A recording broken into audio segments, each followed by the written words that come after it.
I am Pramila Venkateswaran. The poem I'm going to read is Exile from my book Tirtha. Exile. Do you see, Fauzia? The sky is torn, letters bleed from it, big black letters stringing themselves into festoons, weaving themselves around telephone cables, reaching for flagpoles, tall houses, trees, anything stately that will make us look up with awe, as we are doing now, pressing our fingers to our cheeks as words stencil the air with indelible ink. Do you see what I see? The words, one moment brilliant confetti scattering at a festival, smudges the next, as if a bird has cut through the glyphs. The old letters knocked off by newer ones, their brightness piercing our eyes, forcing them shut. It's blazing. But in halls within our eyes, streaked as if with henna, we are unable to locate the familiar. The road climbing up to the bridge and descending into the marketplace, with its fountains of voices, our briefcases, walking shoes, diaries, that silk dress you gave me for my birthday, even our men. Our men, Fauzia, look at them changing, as the words dim and brighten with renewed force, and we shield our gaze so darkness veils our eyes to keep them cool. I reach out to hold his hands as I did when we met first at the cafe outside Kabul, but they are old, damp wood that won't catch fire however much I try to find fresh spots and hold to them the light cupped in my numb fingers. Our girls are in the porch with the heaviness of time tethering their tongues, as letters from the wound fasten themselves around their wrists and feet. It's true, Fauzia, the words are now at eye level, I know. Despite my closed eyes and the twitching nerves in your lids, I know the writing is growing like ivy over buildings and valleys and around our bodies.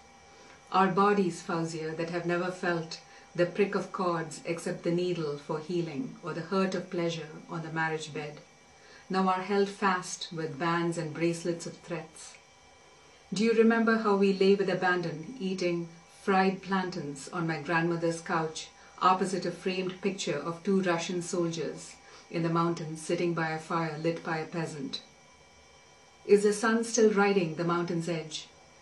Why is the house dark, and where is everyone? And why don't I hear your voice, Fauzia?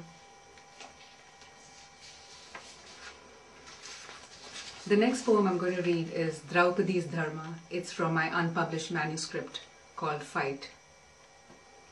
Draupadi's Dharma. Look around, dear Yudhishthira. Everywhere women yearn for the ordinary. Cook, clean, love, gossip, sleep. Dream ordinary dreams of years stretching out, like the view from a window, trees against a blue sky, a road with people beginning or ending their day, birds pecking grain. How long is this war? How much longer, Yudhishthira? I want a normal life in Hastinapura, somewhere. I want you to be a normal husband, your brothers to live normal lives. I've forgotten what normal feels like among carnage wrought by willfulness. You talk of grand things like getting your kingdom back, but what of your dharma toward me, your Draupadi, and love? I want the simple, the beginning when love created the universe, and the universe replied. I do not want the poetry of incandescence, exotic, grand truths, revelations. I do not want to walk into a horizon lined with fences of fire. My spirit is resilient, no doubt, despite my rape at the demon's wild hands. Your silence colder than death. Listen, I'll be no pawn, no mute. It's time for you to let go, Yudhishthira, of your cockeyed dharma. I'm through.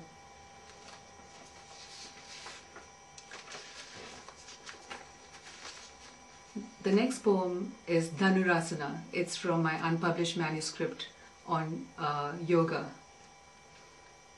Dhanurasana.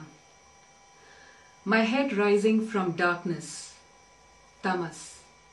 My hands swinging back to hold my feet, bending toward my back. I am a taut bow ready for my warrior mind to let loose its arrow toward its one true target. Not yet, says the wooden frame, breathing into its tightness. I am a boat, craning from the waters of tamas, that is trying to pull me into its belly. I have been there and don't want to entertain another trip to its center. So wielding one final breath, I rise into the light, the air around me marrying the spirit within. An invisible tightness of the slight boat riding the wave, its bow shape releasing its arrow of air.